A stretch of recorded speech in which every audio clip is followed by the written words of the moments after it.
So, Marjorie Taylor Greene, the loony, sketchy congresswoman who never really made it to Congress. She's really only in the state representative. Imagine being that big of a peasant. Couldn't even make it to the Senate. Ends up resigning really out of nowhere, too. The thing is, she did have a lot of kind of popularity in the Republican Party, at least by, I'd say a decent amount of people. And she's kind of resigning out of nowhere after her fight with the Trumpy Baba. So he just completely dominated her, but I'm not sure why she would resign like that. She must be facing like other pressures and stuff. So we're gonna see what she has to say after she's giving her resignation right now. Hey everyone. I've always represented the common American man and woman as a member of the House of Representatives, which is why I've always been despised in Washington, D.C. and just never fit in. Americans are used by the political industrial complex of both political parties, election cycle after election cycle, in order to elect whichever side can convince Americans to hate the other side more. And the results are always the same. No matter which way the political pendulum swings, Republican or Democrat, nothing ever gets better for the common American man or woman. Well, the thing is, under Trump, he really does try to do things to help us. Like, he really does try to, cut our taxes and try to make America better. But now he has to deal with so much stuff that Biden did, so it's almost impossible for him to overcome that and fix it so quickly, The debt goes higher. Corporate and global interests remain Washington's sweethearts. American jobs continue to be replaced, whether it's by illegal labor now it's AI too. Or legal labor by visas or just shipped overseas. Small businesses continue to be swallowed by big corporations. Americans' hard-earned tax dollars always fund foreign wars, foreign aid, and foreign interest. And the spending power of the dollar continues to decline. The average American family can no longer survive on a single breadwinner's income, as both parents have to work in order to simply survive. And today, many in my children's generation feel hopeless for their future and don't think strippers don't even appreciate $1 anymore. American dream. And that breaks my heart. I ran for Congress in 2020 and have fought every single day believing that Make America Great Again meant America first. I have one of the most conservative voting records in Congress, defending the First Amendment, Second Amendment, unborn babies, because I believe God creates life at conception, and I love to fight for the little guy. Strong, safe borders, I have fought hard for that. I've fought against COVID tyrannical insanity and mandated mass vaccinations. She seems really normal here. I like her. Voted to fund foreign wars. I like her a lot. Tax dollars. However, with almost 1 year into our majority, the legislature has been mostly sidelined. We endured an 8-week shutdown, wrongly, resulting in the House not working for the entire time. And we are entering campaign season, which means all courage leaves and only safe campaign re-election mode is turned on in the House of Representatives. During the longest shutdown in our nation's history, I raged against my own speaker and my own party for refusing to proactively work diligently to pass a plan to save Americans' health care and protect Americans from outrageous, overpriced, and unaffordable health insurance policies.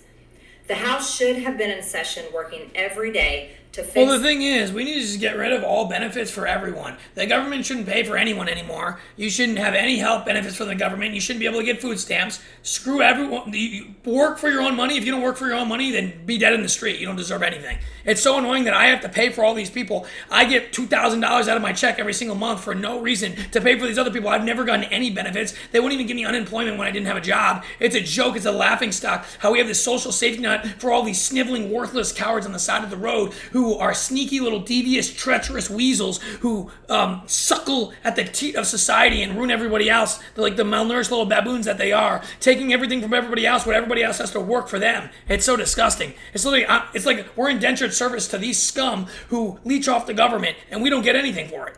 This disaster. But instead, America was force-fed disgusting political drama once again from both sides of the aisle on television every single day. My bills, which reflect many of President Trump's executive orders, like calling for a new census counting Americans only to draw new districts, making English the official language of the U.S., making it a felony to medically trans a minor, and other bills like eliminating capital gains taxes on the sale of your primary should be illegal to trans anyone, and eliminating H-1B visas. Just sit. They all sit collecting dust. That's how it is for most members of Congress bills. The Speaker never brings them to the floor for a vote. Many common Americans are no longer easily convinced by paid political propaganda spokespersons and consultants on TV and paid shills on social media obediently serving with cult-like conviction to force others to swallow the political party talking points. Because they know how much credit card debt they have, they know how much their bills have gone up over the past 5 like years. 10 times. They actually do their own grocery shopping and no food costs too much. Their rent has increasingly gone up and up. They have been outbid by corporate asset managers too many times when they put in an offer to buy a house. They have been laid off after being forced to train their visa holding replacement. The college degree they were told to earn only left them in debt with no big six-figure salary. They see more Six figures not even people money than anymore. ever on their own community streets. They can't afford health insurance or practically any insurance, and they just aren't I don't have any stupid. insurance. These are the I better people not get I sick. represent and love, because Luckily, my that Amanda's is sickness. who all of my family and friends are, common Americans. I have been blessed to represent the 14th District of Georgia for 5 years. The district is filled with some of the most wonderful, kind-hearted, God-fearing, patriotic, hardworking people you will ever meet. Good, regular, common Americans. I've worked hard to bring taxpayer dollars back home to help district needs. I impeached Biden's Secretary of Homeland after watching my constituents die. Although she went from being completely poor to having over $20 million now in the last 4 or 5 years. Even though a lot of the things she's saying is true, she enriched herself off the government too, like everybody else does. He facilitated dangerous open border invasion into America. And I led the effort to defund hard-left politically biased NPR and PBS and the corrupt USAID, and I did that as chair of the DOJ subcommittee. I have fought harder than almost any other elected Republican to elect Donald Trump and Republicans to power. I traveled the country for years. I spent millions of my own money. I missed precious time with my family that I can never get back. And I showed up in places like outside the New York courthouse in Collect Pond Park against a raging leftist mob as Trump faced Democrat lawfare. Meanwhile, most of the establishment Republicans who secretly hate him and who stabbed him in the back and never defended him against anything have all been welcomed in right after the election. And I will never forget the day I had to leave my mother's side as my father had brain surgery to remove cancerous tumors in order to fly to Washington, D.C. to defend President Trump and vote no against the Democrats' second impeachment in 2021. My poor father and my poor mother, it was way too much for all of us. Through it all, I never changed or went back on my campaign promises and only disagreed in a few areas, like my stance against H-1Bs replacing American jobs, AI state moratoriums, debt for life 50-year mortgage scams, standing strongly against all involvement in foreign wars, and demanding the release of the Epstein files. Other than that, my voting record has been solidly with my party and the president. Loyalty should be a two-way street, and we should be able to vote our conscience and represent. The thing is, they didn't think she could win any, be at the top of the ticket for, governor or anything, so that's why they're not really trying to elevate her in status and, give her more power. So that's why I think she got mad, but I don't know why she resigned, because that makes her even less powerful, I would say. In our district's interest, because our job title is literally representative. America First should mean America First and only Americans first, with no other foreign country ever being attached to America First in our halls of government. Standing up for American women who were raped at 14 years old, trafficked and used by rich, powerful men should not result in me being called a traitor and threatened by the President of the United States, whom I fought for.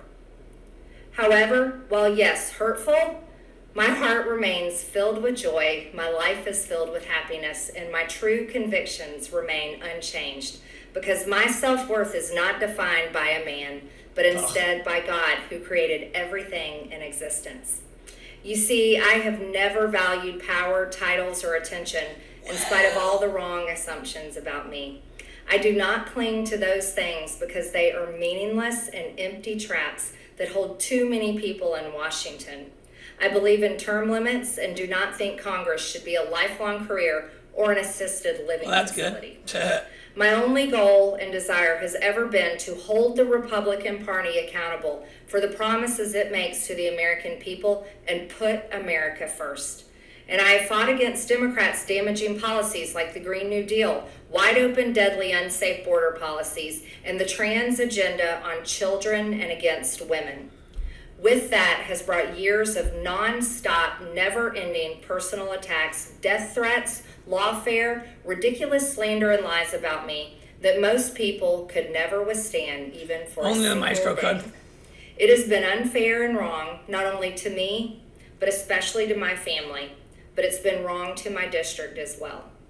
I have too much self-respect and dignity. I love my family way too much, and I do not want my sweet district to have to endure a hurtful and hateful primary against me by the president that we all fought for, only to fight and win my election while Republicans will likely lose the midterms, and in turn be expected to defend the president against impeachment after he hatefully dumped tens of millions of dollars against me and tried to destroy me. It's all so absurd and completely unserious.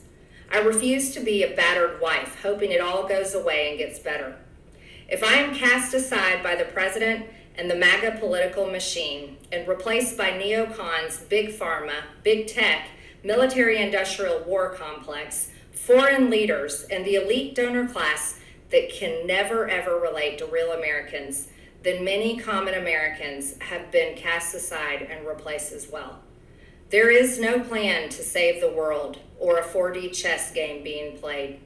When common American people realize and understand that the political industrial complex of both parties is ripping this country apart, that not one elected leader like me is able to stop Washington's machine from gradually destroying our country, and instead the reality is that they, common Americans, the people, possess the real power over Washington, then I'll be here by their side to rebuild it.